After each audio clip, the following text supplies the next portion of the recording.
Je vais passer tout de suite la parole à Hervé Fischer, qui est artiste et philosophe du numérique. Hervé, la parole est à toi. Merci Laurence. Je vais profiter qu'on est en petit comité, que les vedettes vont encore venir pour vous dire quelques mots personnels. Très simple. Pourquoi je suis ici malgré ma jeunesse ancienne, pour l'intelligence numérique, qui est ma nouvelle génération, mon métavers, comme je dis, pour ne pas dire métavers, avec un peu d'ironie. Je suis ici parce que en 84, dans les années où je venais d'arriver au Québec, j'ai tout de suite embarqué sur le numérique, avec un roman télématique francophone. À l'époque, il n'y avait pas encore on fonctionnait encore avec le téléphone. Un roman télématique francophone fait avec Umberto Eco et Italo Calvino sur les aventures de Marco Polo, avec des écrivains africains, européens, et je suis allé ici en chercher québécois et au Nouveau-Brunswick. Puis ensuite, j'ai créé avec Ginette Majeur la Cité des Arts et des Nouvelles Technologies de Montréal. Donc on peut dire, dans le Vieux-Port de Montréal, qui est devenu un parking maintenant. On peut dire donc j'étais au début. Bon. Et puis après, on a créé le premier café électronique au Canada, dans le Vieux-Montréal. Et là, toutes les conférences de presse, comme celle d'aujourd'hui, mais avec beaucoup de monde, avec les premiers ministres qui venaient annoncer tous les nouveaux produits, toutes les grandes entreprises qui venaient annoncer leurs dernières nouveautés, c'était devenu au point que les promoteurs immobiliers voulaient qu'on franchise et que dans tous les chantiers mal foutus, on ouvre un café électronique pour faire venir des acheteurs, des locataires. Donc je suis vraiment depuis le début là. Après, bon, Télésciences, la Cité du multimédia, j'étais avec Bernard Landry pour faire venir Ubisoft et quelques autres. Et j'étais copain à l'époque avec Bernard Landry parce que on avait la même volonté de faire venir à Montréal les entreprises du numérique. Et donc le jeu vidéo, c'était vraiment un élément essentiel. Après, bon, j'ai été élu à la chaire Daniel Langlois d'art numérique à Concordia et j'ai créé le concept d'hexagramme. C'était pas rien. Puis j'ai fait le MIME, j'ai fait Sciences pour tous. Le MIME, c'était le marché international du multimédia. Bien qu'artiste et philosophe, je m'intéressais aussi quelquefois, non pas aux affaires, je ne suis pas un homme d'affaires, mais à l'entrepreneuriat que ça prend pour que les choses existent, que ce ne soit pas seulement des idées en l'air. Et puis la Fédération internationale du multimédia, donc je suis allé à Abu Dhabi, je suis allé dans une dizaine de villes en Chine organiser des congrès mondiaux de multimédia. Et ensuite, j'ai pensé que c'était le temps de retourner dans ma forêt boréale et de vivre tranquillement.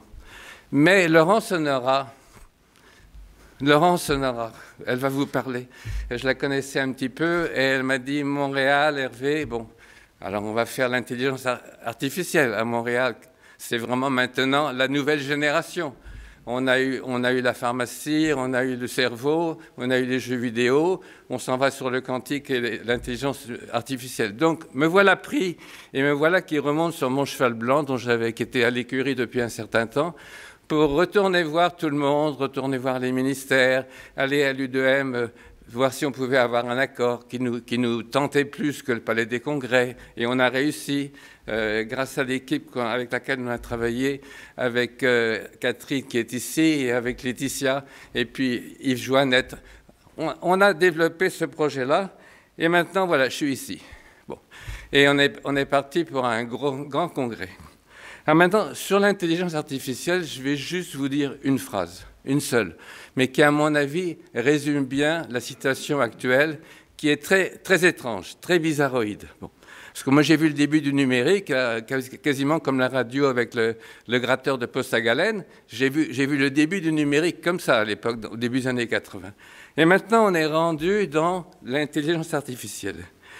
Et pour moi, l'intelligence artificielle, elle se situe dans une zone entre une puissance d'automatisme numérique, algorithmique, qui est absolument prodigieuse et qui a un développement exponentiel dans toutes nos activités, c'est transversal, et on voit bien que ça va nous mener très loin pour nous aider à vivre. Moi, je dirais, je suis un gars optimiste, pour le meilleur plus que pour le pire. D'ailleurs, j'ai remarqué que Poutine n'en a pas beaucoup. Vraiment, on fait avec l'intelligence numérique des choses extraordinaires dans le domaine de la santé, de l'agriculture, de la recherche, de l'art, qui est mon domaine. Même les philosophes, non, les philosophes, ils ne comprennent pas encore grand-chose, surtout en France, ils ne savent pas. Mais ici, on a des philosophes qui sont intéressés au numérique et à l'intelligence artificielle. Mais à l'autre extrême de cette puissance d'automatisme, il y a les philosophes américains, qui sont de bizarres, étranges anthropotèques, qui croient au post-humanisme et qui pensent que l'intelligence artificielle, c'est vraiment ce qui va changer le monde, ça va changer la nature, nous-mêmes, qui va éliminer la mort, et que c'est une sorte de fabulation complètement de la pensée magique, à un extrême qui est aussi extrême que l'extrême de la puissance des automatismes qu'on développe avec le numérique. Alors on est entre les deux, on est dans les deux discours. Il y a des gens très raisonnables comme Benjo, qui ne va pas dans les fabulations illusoires. Il est vraiment un humaniste. Je l'admire pour ça. Et puis, on a des gens qui croient vraiment au nouveau mythe du monde contemporain. C'est quoi le nouveau mythe du monde contemporain? Ben, c'est l'intelligence artificielle. C'est juste la phrase, elle était un peu plus longue que ce que je pensais, mais c'est juste ça que je voulais dire, parce que pour moi, c'est le core business de la réflexion de philosophes et d'artistes qu'on peut faire et qu'on va retrouver dans ce congrès avec les très nombreux intervenants qui sont remarquables, des gens tout à fait de très haut niveau, et je vais être un auditeur assidu. Merci beaucoup.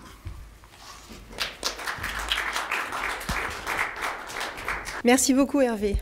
Merci à vous d'être ici, merci à toutes, merci à tous, et merci à toutes celles et ceux qui ont contribué à l'organisation, la mise en place de ce congrès Time World qui promet d'être un grand, bel événement.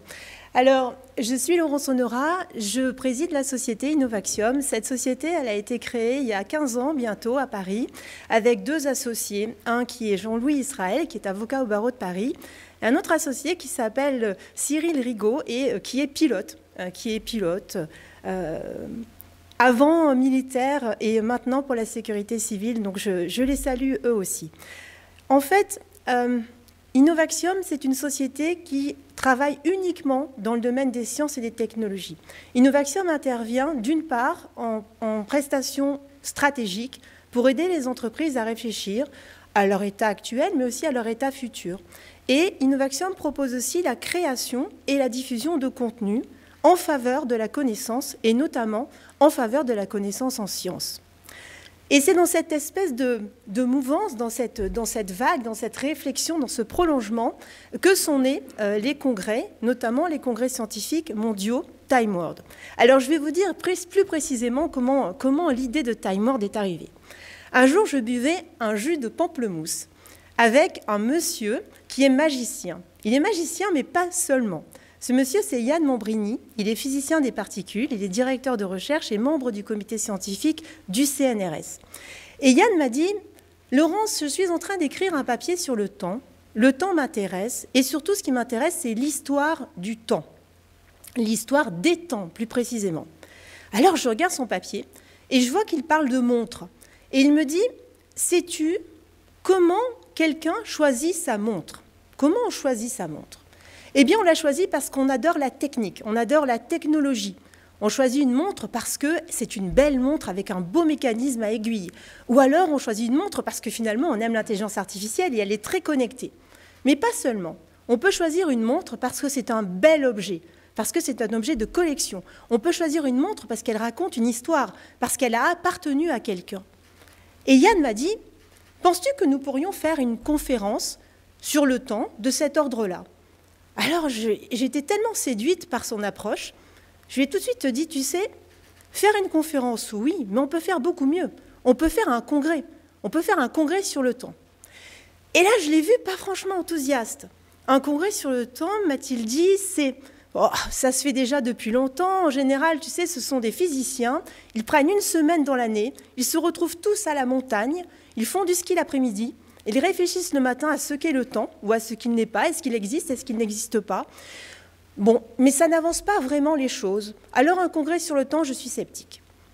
Et là, je lui ai dit, OK, je vois, je comprends. En fait, il faut faire un congrès sur le temps, mais pas seulement vu par la fenêtre des physiciens. Il faut aussi faire entrer en scène les artistes. Il faut faire entrer en scène les sociologues, les philosophes, les gens qui travaillent sur le design, sur la beauté, qui ont une autre approche que celle typiquement apportée par celle des physiciens ou des mathématiciens. Et de là est née l'idée du congrès, l'idée de Time World, qui va rassembler plusieurs disciplines, plusieurs expertises, plusieurs cultures, pour réfléchir à une seule thématique à la fois. Donc le numéro 0 était effectivement un numéro sur le temps. Alors Time World, c'est sympa parce qu'en fait, le nom est resté et finalement, le temps est partout.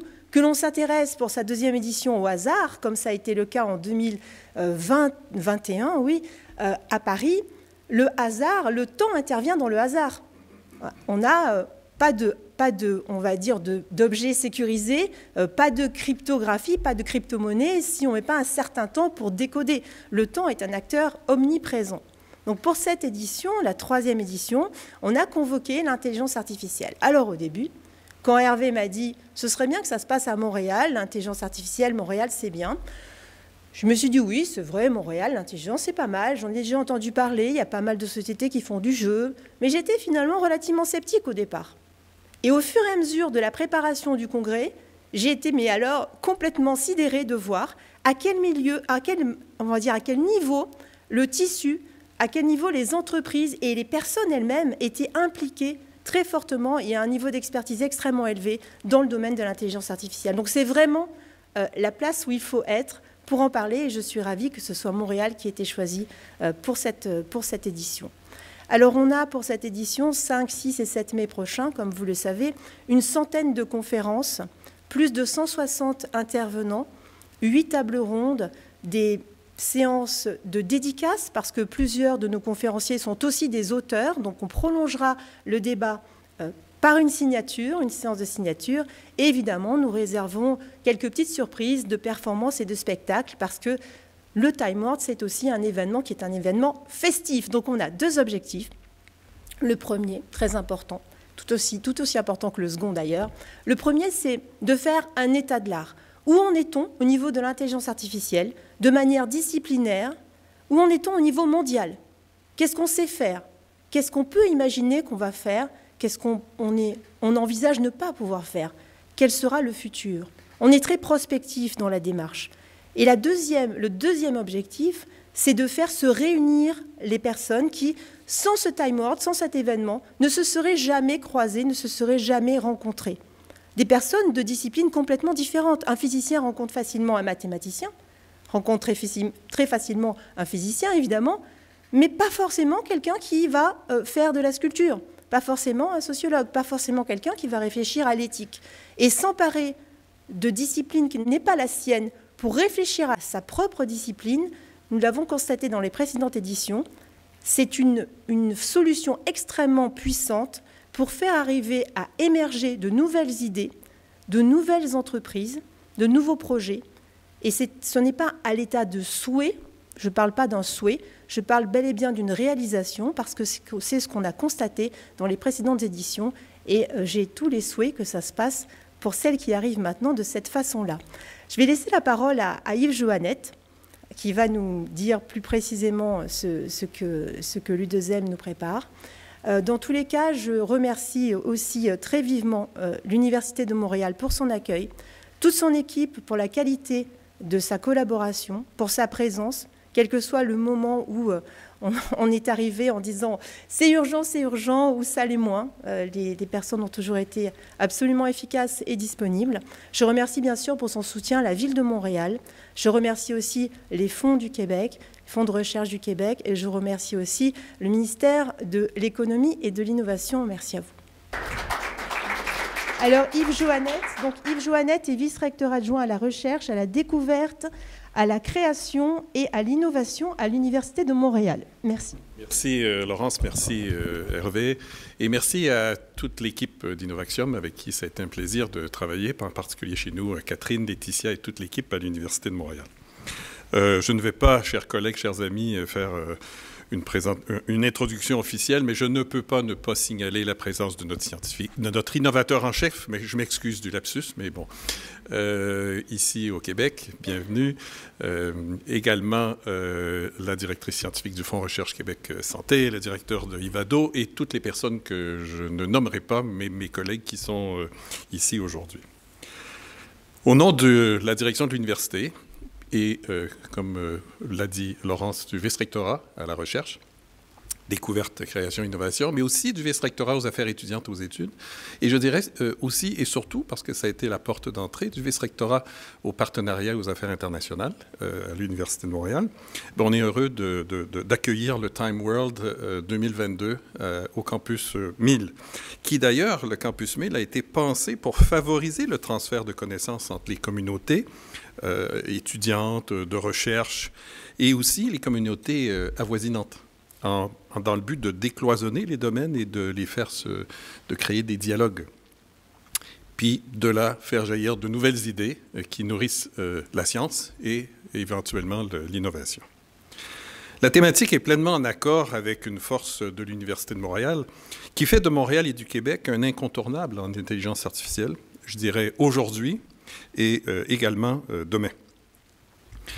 Mon collègue Luc Vinet et mon collègue Guillaume Dumas auront l'occasion de vous parler de Ivado, de Milan un peu, mais je ne vais pas en parler comme tel. Je vous rappellerai simplement que l'Université de Montréal, je ne peux pas ne pas le dire, c'est quand même 70 000 étudiants. C'est le premier pôle d'enseignement supérieur au Québec, avec bien sûr ses écoles affiliées, HEC Montréal et Poly Montréal, et ensemble, donc, 70 000 étudiants.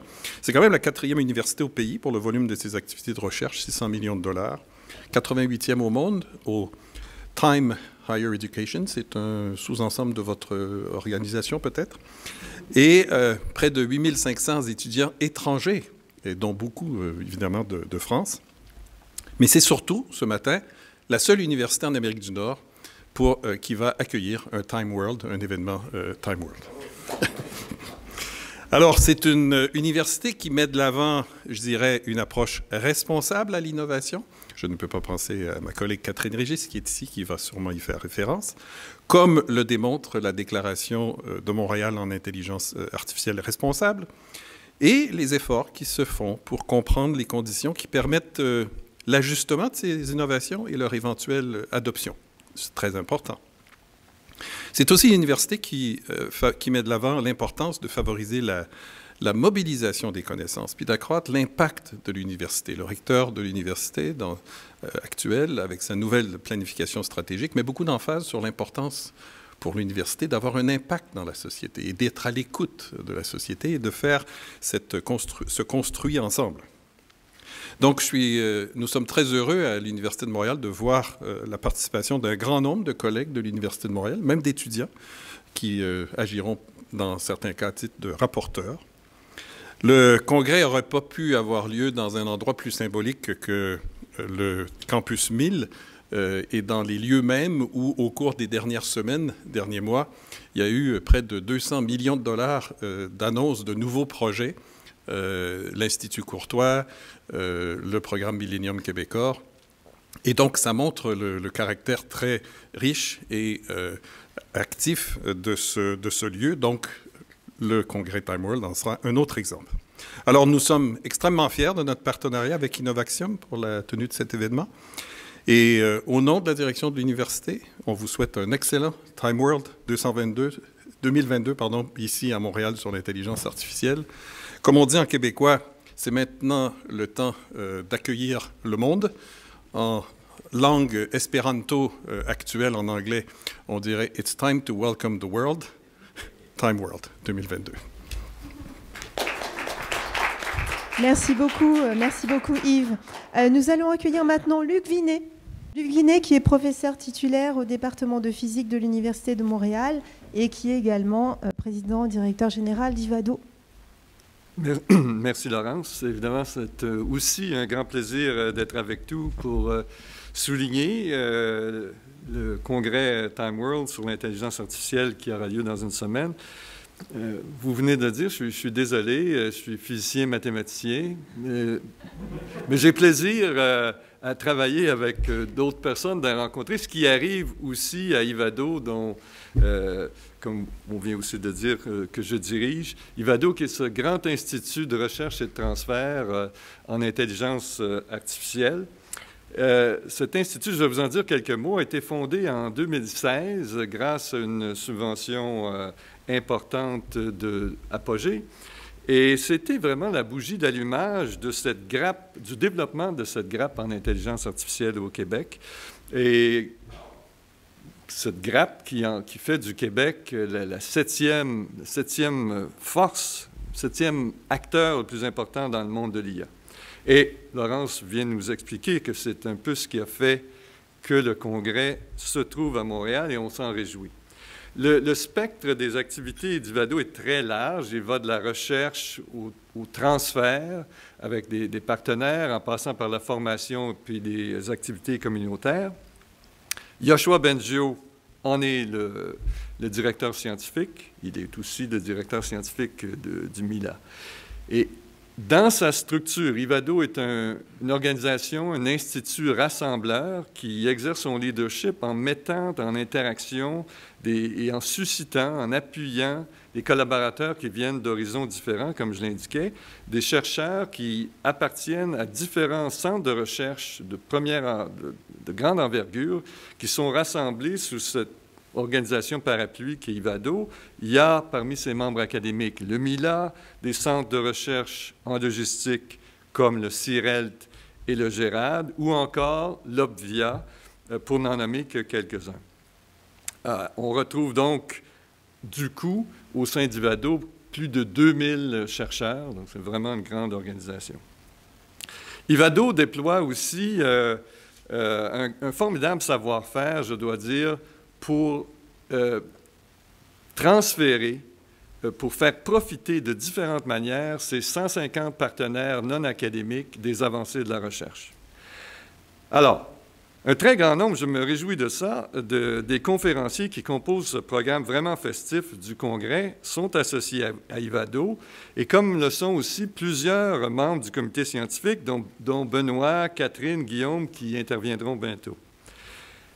J'aimerais vous dire qu'Ivado est en train de préparer une nouvelle demande apogée, première arrivant à terme, et cette demande permettra de développer rien de moins qu'un nouveau paradigme en IA, de développer en travaillant à l'interface des neurosciences une IA qui est plus robuste, une IA qui s'approche davantage de l'intelligence humaine, une IA qui intègre dans sa conception des principes d'innovation responsable dont Montréal s'est faite la championne, une IA encore qui permettra d'accélérer les découvertes scientifiques, une IA qui contribuera à notre prospérité, à la résolution de grands enjeux ou à nous rendre plus résilients.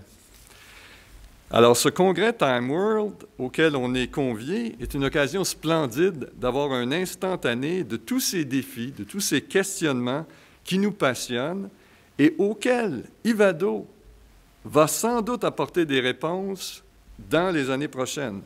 Mais aussi, c'est peut-être encore plus important, va apporter beaucoup d'autres questions dans notre quête du savoir et du progrès. Merci, à la semaine prochaine. Merci beaucoup, Luc. On accueille Luc Sirois. Luc Sirois, innovateur en chef du Québec. Merci, Luc, d'être là. Merci, c'est le fun de se revoir tous. Bonjour Carole, bonjour Frédéric, bonjour tout le monde. Ça me fait plaisir de vous revoir en personne. Puis c'est un peu ça aussi, Time World. Ça a été, le timing est parfait. Je pense qu'on a tous sauté dans cette opportunité-là de pieds joints. Merci de l'accueil au MIL. C'est en effet le lieu de prédilection pour un événement comme celui-là parce que c'est non seulement un haut lieu de création de l'intelligence artificielle, mais c'est aussi un lieu du futur qui a été conçu pour se croiser. Laurence, tu nous amènes à notre écosystème tout un vent de fraîcheur, toute une énergie, et c'est fou comment vous êtes parvenu à réunir tout le monde en quelques semaines, quelques mois, et on est tous très fiers que vous le faites de la façon dont vous le faites. Merci beaucoup, Hervé. Comme tu l'as bien raconté, on te voit depuis des décennies au Québec à manigancer pour faire qu'on devienne plus numérique, plus connecté, plus avancé. Et puis, tu ne cesses ton combat. Et vous savez, cette approche-là que vous amenez avec beaucoup d'énergie, de faire une mixité des lieux, une mixité des secteurs, amener les arts, la culture et des surprises comme ça au monde de la science, c'est tout à fait dans l'ADN, je pense que vous avez constaté de qui on veut devenir, de qui on est, je crois aussi. C'est dans l'ADN du lieu, du MIL, c'est dans l'ADN de ce secteur-là, de l'IA, qui a été créé par le monde des mathématiques, mais qui est approprié maintenant par tous les secteurs. C'est aussi l'ADN d'Ivado. Hein? Luc, tu l'as bien expliqué, ça a été à l'origine un regroupement de plusieurs centres de recherche, plusieurs chercheurs, qui avaient chacun des intérêts différents, un focus différent.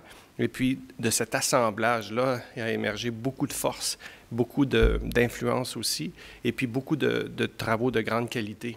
Parce qu'on connaît le MILA, l'intelligence artificielle dans l'apprentissage profond, mais la puissance du GERAD, de ce qui se fait au niveau des données, de ce qui se fait au niveau de la gestion opérationnelle, c'est monumental.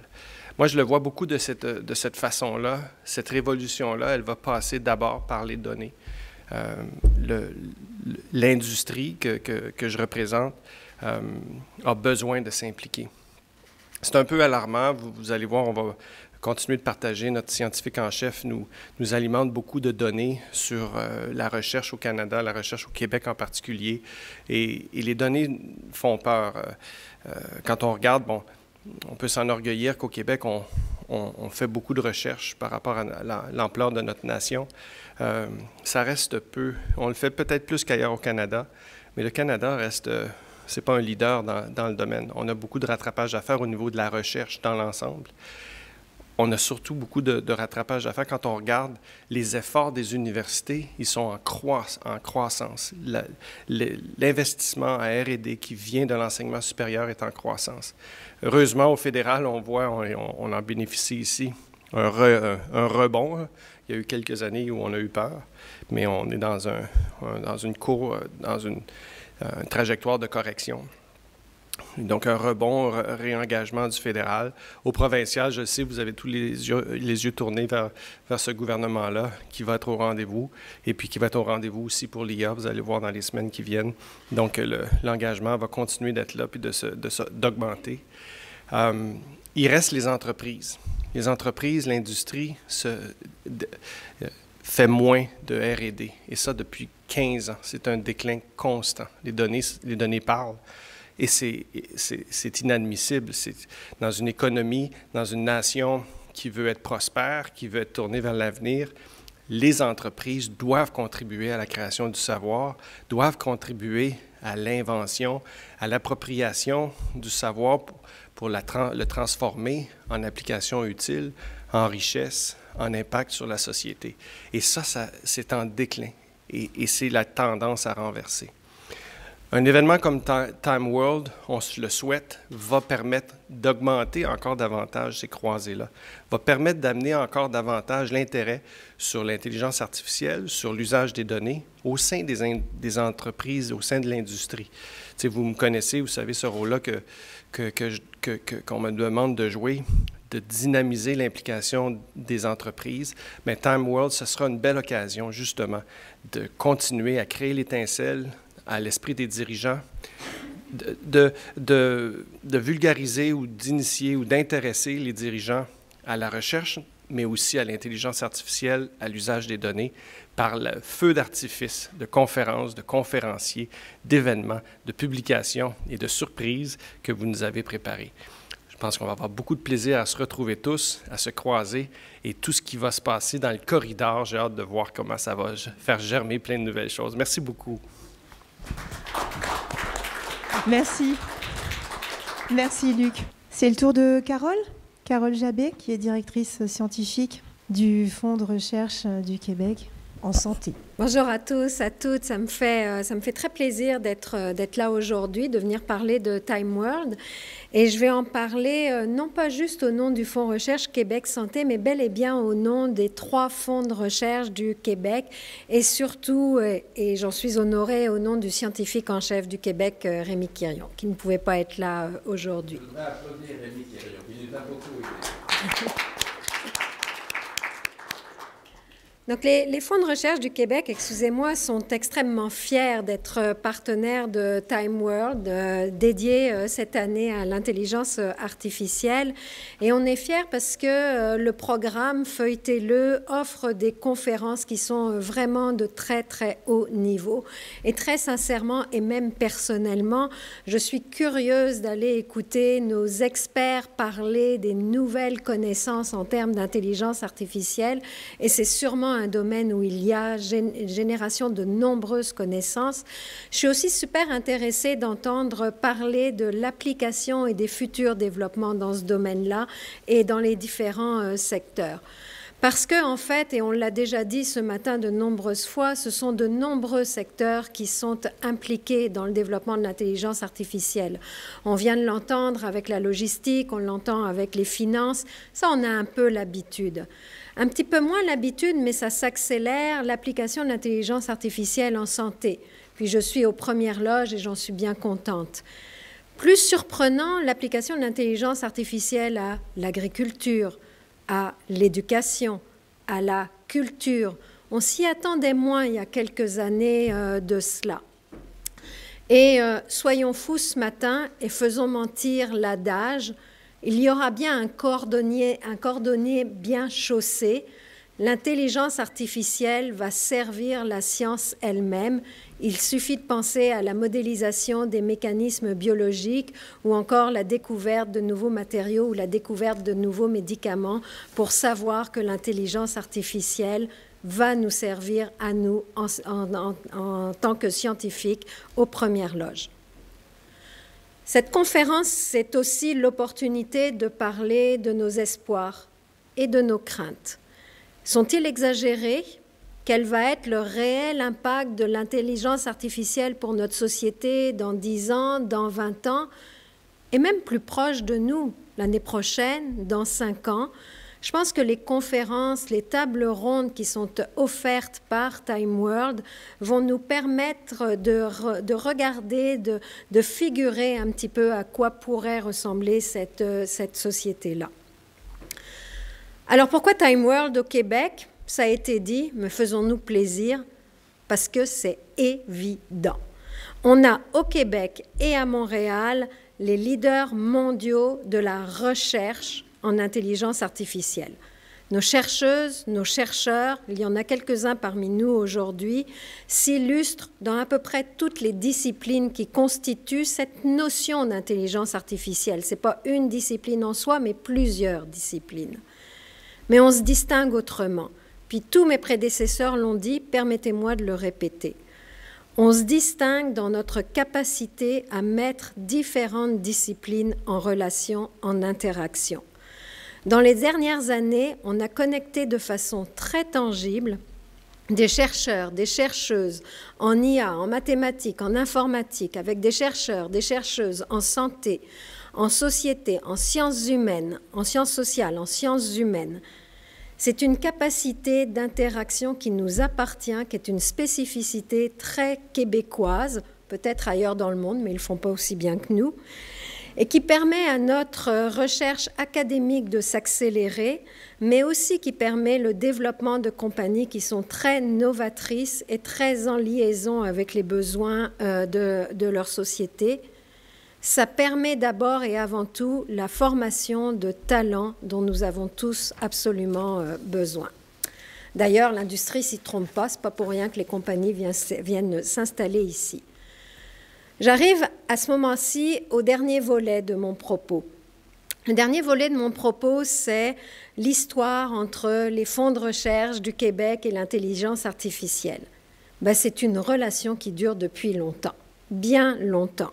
Et on en est content, et ce, dans les 3 fonds, j'ai eu l'occasion de le dire.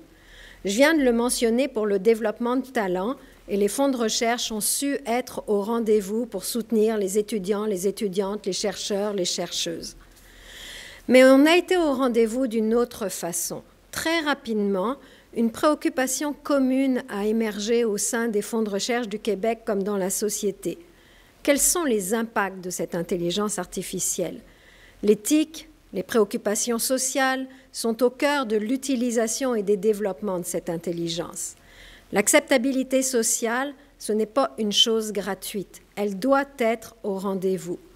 Pour être capable d'accompagner cette pensée, cette réflexion, les FRQ ont soutenu très rapidement la création, accrochez votre tuque, de l'Observatoire international sur les impacts sociétaux de l'intelligence artificielle et du numérique. On va dire l'OBVIA entre nous et l'OBVIA, tout le monde connaît.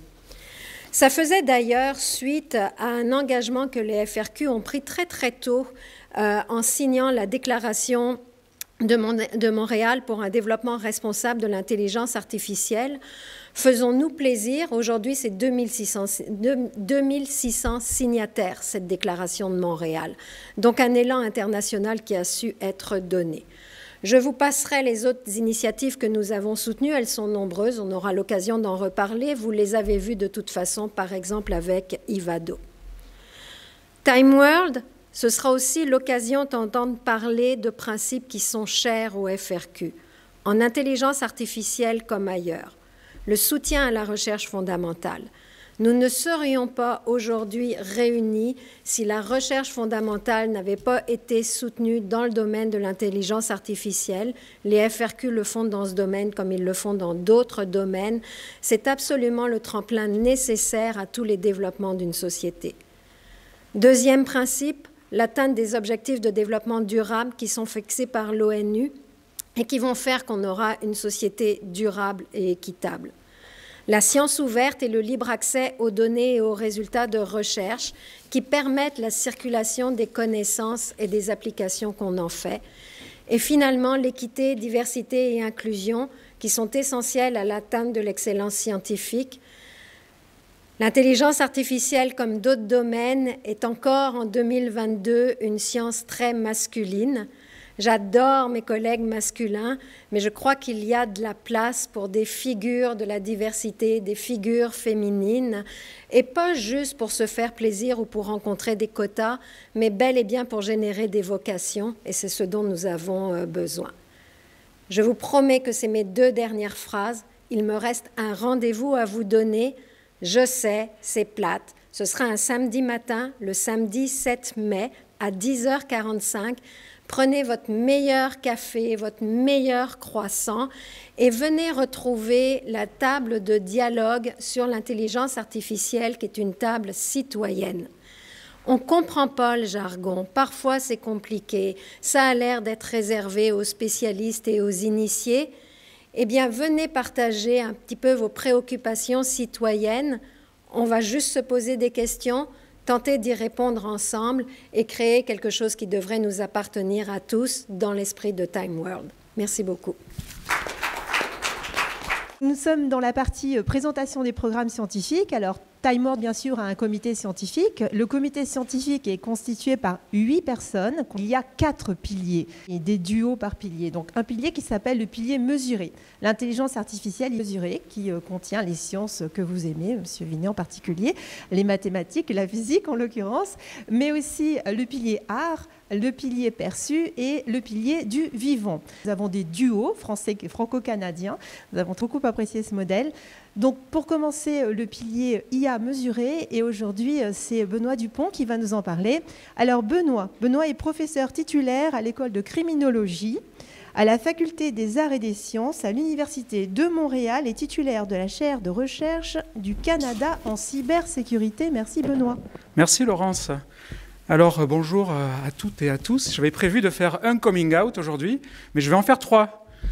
Alors, le premier, c'est ça, c'est que moi, je suis criminologue, formé aux sciences sociales, en droit et en sciences politiques. J'ai jamais eu vraiment une très grande appétence, ni pour les mathématiques, ni pour la physique. Désolé, Luc. Mais néanmoins, je me retrouve à piloter un petit peu ce pilier. Mais finalement, ça reflète un peu la conférence Time World, c'est-à-dire l'interdisciplinarité vécue et non pas juste annoncée. Alors, mon deuxième coming out, c'est sur l'origine de la conférence, l'histoire des montres. Et moi, ma montre, comment je l'ai choisie? C'est une montre Decathlon à 10 €. Elle ne fait rien. elle ne fait absolument rien, elle ne fait que donner l'heure, elle n'éclaire même pas la nuit, il n'y a pas d'alarme. Et pourquoi je l'ai choisie? Elle ne me distingue pas socialement, puisqu'elle a coûté un prix modique. Et pourquoi je l'ai choisie? Parce qu'elle me fait faire des choses. Cette montre pourrie, elle me rappelle que je dois aller courir, parce que je l'ai achetée pour me chronométrer et pour me mesurer la quantité de temps que je passais à faire du sport pour me maintenir en santé. Et c'est un peu ça aussi l'IA, c'est qu'elle nous fait faire des choses. Les technologies, les machines nous font faire des choses et c'est pour ça que c'était important de l'étudier, au-delà d'étudier ce que les machines vont pouvoir nous aider à accomplir, comment elles sont en train de nous changer. Et puis, il y a deux représentants pour chaque pilier, un Canadien et un Français. Je pense que je peux représenter les deux pays à la fois, détenant les deux passeports, donc c'est mon troisième coming out. Alors, plus sérieusement, sur le contenu de ce pilier, sur l'IA mesurée, d'abord, qu'est-ce que c'est? On en a parlé, ce sont 4 disciplines qui sont mobilisées, les mathématiques, la physique, l'informatique et la finance. Et qu'est-ce que ça traduit, qu'est-ce que ça reflète l'IA mesurée? C'est la capacité de l'IA à manipuler, à analyser, à donner du sens aux chiffres à une échelle qui est démesurée par rapport aux capacités cognitives, individuelles ou collectives. Donc vraiment quelque chose qui nous transporte et qui transforme aussi les disciplines et qui nous équipe pour examiner, étudier les systèmes complexes qui régissent notre société, les systèmes financiers, les systèmes numériques, les systèmes énergétiques. Donc l'IA va nous aider un petit peu à analyser, à comprendre et à transformer tous ces systèmes. Les applications qui vont être abordées pendant la conférence Time World vont aller de l'utilisation de l'IA pour découvrir, inventer de nouveaux médicaments à l'invention aussi de nouveaux systèmes qui vont nous permettre de répondre aux changements climatiques, de les limiter, de nous adapter à ces changements climatiques-là. Alors, les conférences, il y en a beaucoup trop pour pouvoir toutes les mentionner, mais quelques-unes que j'ai relevées et identifiées dans le programme qui me semblent, en tout cas moi personnellement, qui m'interpellent et qui m'intéressent beaucoup. On va avoir une première série de conférences dans ce pilier-là sur la manière dont l'IA va transformer la découverte scientifique.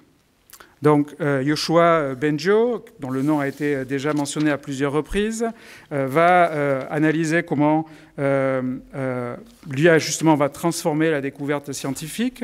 Jean-Philippe Usan va aller encore plus loin et nous expliquer comment l'IA va pouvoir transformer la méthode scientifique, c'est-à-dire qu'on est en train, Luc parlait de nouveaux paradigmes, c'est vraiment là qu'on est rendu, c'est-à-dire c'est une redéfinition de la manière dont on va faire de la science et dont on va produire de l'expertise aussi. Alors Alain Tapp du DIRO, de l'Université de Montréal, va avoir une conférence qui m'intrigue et qui m'intéresse beaucoup sur la transformation des processus de décision et comment le rôle des experts va être redéfini face à l'omniprésence et à l'omnipotence des algorithmes. Et ça, c'est très, très important aussi, je pense, par rapport à tous ces défis de société qui nous attendent. On va se questionner aussi sur la convergence de deux technologies, deux grands récits technologiques qui sont en train d'émerger et de se développer. C'est l'IA d'un côté, mais aussi l'informatique quantique. Et on va avoir quelques conférences sur justement cette convergence, cette symbiose qui va se développer entre le quantique et l'IA. Il y a des thèmes également qui ne sont pas nécessairement associés aux sciences dites dures qui vont être abordées dans ce pilier. Marie-Ève Rancourt va nous parler de la manière dont l'IA peut servir l'aide humanitaire. Julien Cros sur les meilleures stratégies permettant de rendre une organisation prête pour l'IA. Et ça, c'est quelque chose qu'on oublie assez souvent, c'est que l'IA, c'est une technologie qui, pour commencer à irriguer chaque aspect de notre société, a besoin aussi d'infrastructures juridiques, d'infrastructures sociales, d'infrastructures économiques, et qu'on doit transformer ces infrastructures si on veut que l'IA atteigne son plein potentiel de transformation de la société. Et enfin, il y aura des questions qui sont liées à la compatibilité de l'IA avec les principes démocratiques. Alors Marie-Jean Meur examinera comment, si l'IA est en mesure de s'adapter à la diversité culturelle. Et une autre conférence à laquelle je vais absolument assister, c'est celle de Franck Pasquale qui va nous inviter à réfléchir à la question de savoir si l'équité est possible ou illusoire dans une société où on score tout et tout le monde. Et ça, je pense que c'est également un des grands sujets. Alors, c'est, comme je l'ai dit, une sélection très subjective. Je crois qu'elle est très alléchante. Le programme est d'une telle richesse que, personnellement, il génère des dilemmes sur le choix des conférences auxquelles assister. Et donc, je terminerai en faisant une suggestion à Laurence, peut-être pour le prochain congrès Time World, qui pourrait porter sur le clonage humain, la superposition quantique. Et comme ça, on pourrait enfin résoudre ce problème de l'ubiquité, pour pouvoir être à plusieurs endroits en même temps. Merci beaucoup. Merci beaucoup. Merci, Benoît. Donc, avant d'entamer la cogitation pour ce prochain Time World Ubiquité, je vais donner la parole à Catherine. Catherine Régis, qui est professeure titulaire, faculté de droit de l'Université de Montréal, titulaire de la chaire de recherche du Canada sur la culture collaborative en droit et politique de la santé. Merci, Catherine.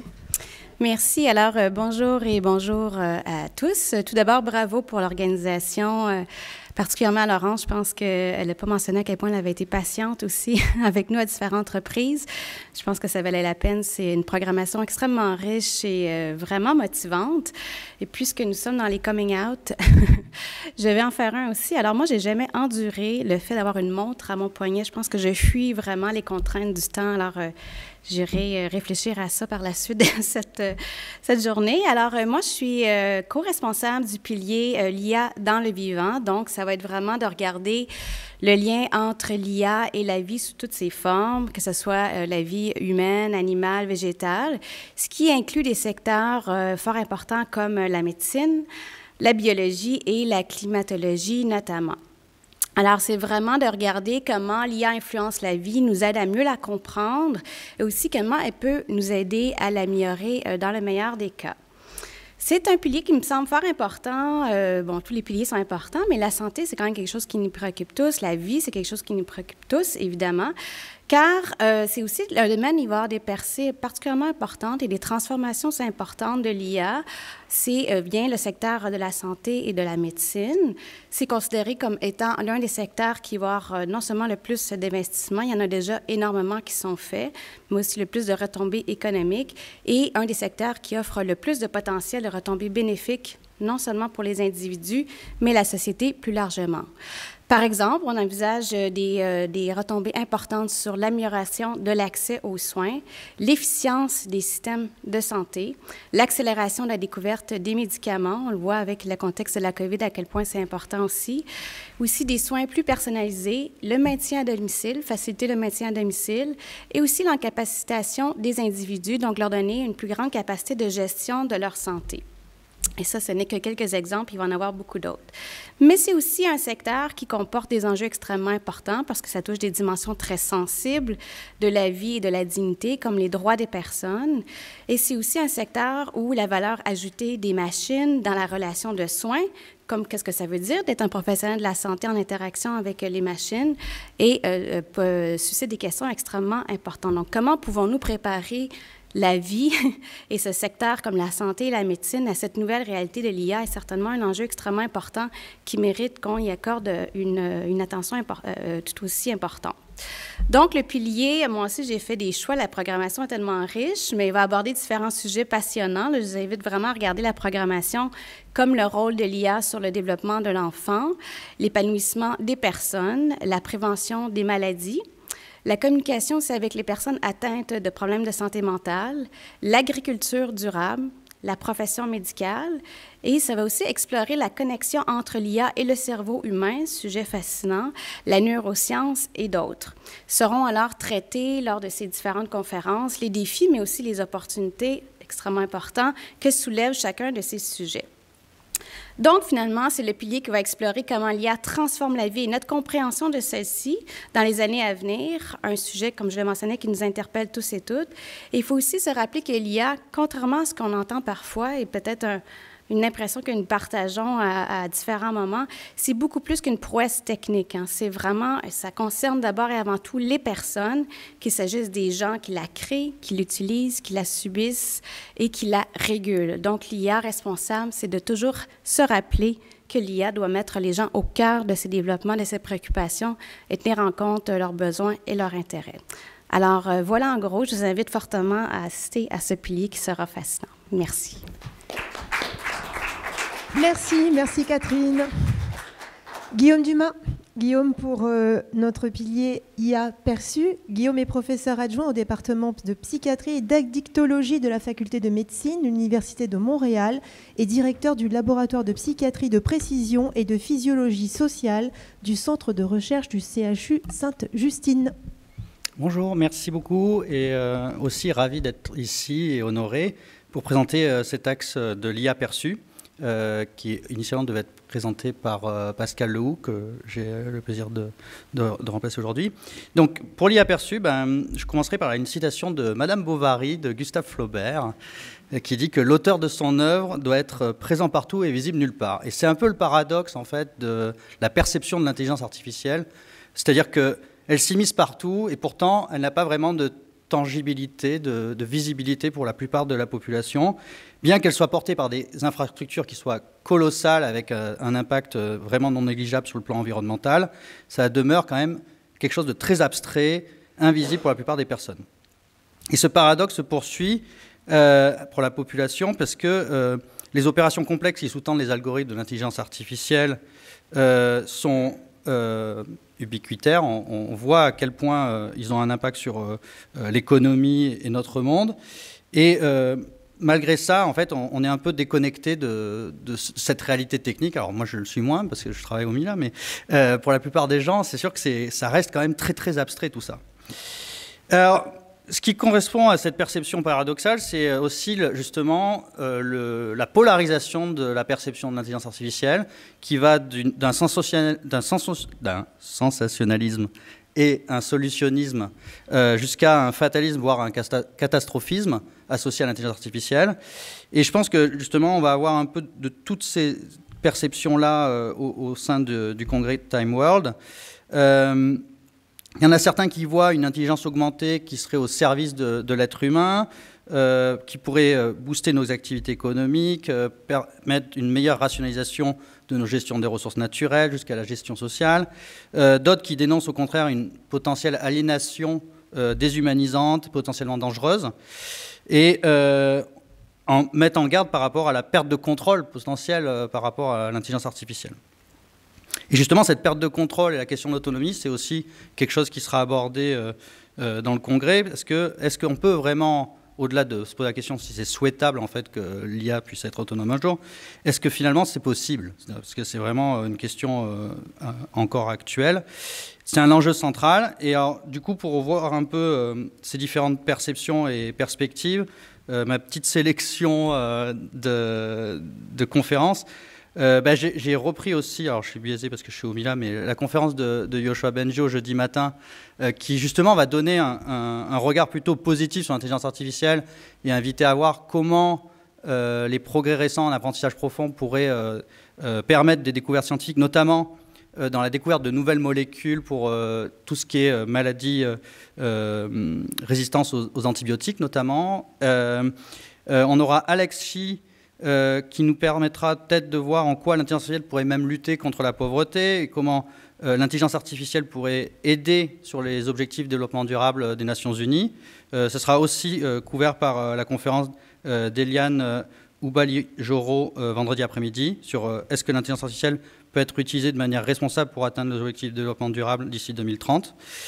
Mais aussi, justement, avec cette conférence d'Eliane Oubali-Joro, on va commencer à aborder aussi la question sur est-ce que finalement la perception de l'IA est vraiment la clé, ou est-ce que c'est qui contrôle l'intelligence artificielle, et notamment les données qui ont servi à l'entraîner, et dans quel but et avec quelle valeur derrière. Alors du coup, là, on rentre sur une deuxième phase qui est plus un questionnement, on va dire, un peu équilibré entre la partie positive et négative de l'intelligence artificielle. On va avoir Pascal Lehoux, justement, que je remplace aujourd'hui, qui va nous parler de l'IA est-elle ou pas responsable, donc point d'interrogation. Rémi Quirion, notre scientifique au chef du Québec, qui nous parlera de est-ce que l'intelligence artificielle a-t-elle ou va-t-elle réellement améliorer nos vies? Et en fait, on va même aller jusqu'à des questionnements encore plus graves avec Alexei Greenbaum du CEA qui nous parlera de l'inhumain de l'intelligence artificielle. Est-ce que ça fait du bien à l'homme? Et comment ne pas faire en sorte qu'elle ne se substitue pas sur le plan moral à l'être humain dans ses décisions. Jean-Gabriel Ganassia du LIPSIS à Paris qui parlera de l'IA est-elle une libération ou un asservissement et qui nous mettra en garde par rapport à cet asservissement algorithmique par l'intelligence artificielle. Et donc lui, il va même jusqu'à dire qu'il y a potentiellement une coercion cognitive associée à l'intelligence artificielle. Et on finira aussi sur ces questions très graves avec justement Hervé Fischer vendredi après-midi sur la méta-analyse de l'IA et comment, avec une question très grave justement, faut-il désirer sa propre mort, mettant en garde contre justement à la fois le sensationnalisme de l'intelligence artificielle faible, qui va être gonflée artificiellement par le marketing des fois, et à côté de ça, un risque existentiel lié à l'IA forte ou l'IA générale, qui, comme je disais, est encore à débat si elle peut même exister. Et en ça, je finirai sur 3 conférences justement des chercheurs du MILA qui tenteront de répondre un peu à des pistes sur cette question de l'autonomie de l'intelligence artificielle. Donna Prekup vendredi après-midi sur l'apprentissage par renforcement peut-il conduire à cette intelligence artificielle générale. Donc là, on est plus sur une intelligence artificielle carotte-bâton, est-ce que c'est le renforcement qui va faire qu'on va atteindre ce niveau de généralisation de l'intelligence. Et Irina Rich, samedi matin, qui parlera, elle, de la leçon amère et comment, en fait, l'histoire de l'intelligence artificielle nous amène à dire que en fait, c'est une question plus de passage à l'échelle. Est-ce que c'est plus de calcul et plus de puissance de calcul qui va permettre d'atteindre cette intelligence artificielle? Et dans mon cas, moi, je vais me poser la question de la socialité de l'IA et justement avec la question de est-ce que c'est juste la question de la perception de l'intelligence artificielle ou comment l'intelligence artificielle nous perçoit. Voilà, du coup, voilà, entre psychologie, philosophie, sociologie, histoire, économie et même méta-analyse, du coup, Time World nous invitera à revoir notre perception de l'intelligence artificielle. Merci. Merci Guillaume. Dernier pilier, le pilier art. Pierre Michaud, qui est professeur agrégé et vice-doyen au cycle supérieur et à la recherche de la faculté de musique à l'Université de Montréal. Merci Pierre. Merci Laurence. Alors, distingués collègues et néanmoins amis, c'est un grand privilège et c'est un moment assez fébrile pour présenter le pilier intelligence artificielle dans les arts pour la conférence Time World. Alors, il y a eu des coming out. Alors, moi, j'ai un aveu. Je dois avouer que lorsque j'ai vu le concept, en fait, de conférence en tant que tel, je ne savais pas trop à quoi m'attendre et de voir vraiment la force de par la diversité. Et ça, c'est quand même hors du commun. On est tous et toutes chercheurs, chercheuses. On a l'habitude de nos conférences qui sont très ciblées, voire microscopiques. Et les arts, mon domaine qui est la musique, la composition musicale et qui fonctionne avec la technologie. D'ailleurs, la faculté de musique de l'Université de Montréal, où je suis prof, a en pourcentage d'étudiants le plus grand secteur en musique numérique et peut-être même dans le monde, il faudrait vérifier, mais en tout cas très certainement au Canada et en Amérique du Nord. Et donc, forcément, l'intelligence artificielle fait partie, en fait, de nos préoccupations, qu'on s'en sert, qu'on l'observe où on est amené à diriger des étudiants. Par exemple, j'ai un étudiant qui dépose son mémoire de maîtrise demain et justement la totalité de son projet de recherche-création est orientée autour de l'application concrète de l'intelligence artificielle. Et donc, je pourrais dire au moins, même si dans ma pratique personnelle, c'est pas quelque chose que j'utilise, même si j'enseigne l'algorithmie musicale, etc. Donc, il y a quand même des rapprochements et je comprends le fonctionnement. Mais je crois que c'est environ 25% de mes étudiants gradués qui intègrent réellement l'intelligence artificielle. Donc, un mot pour ça. Mais pour revenir à la conférence Time World, ce qui m'a vraiment marqué, c'est la diversité des approches. Et aussi, on parle d'inclusion, mais d'inclusion disciplinaire. Je suis ravi de voir que les arts ont vraiment une place dans cette conférence parce qu'on a des astronautes, on a des astrophysiciens, on a des sociologues. Et je pense que c'est une place, c'est un écosystème que j'aimerais bien voir dans notre société aussi en général. Et je vais expliquer pourquoi.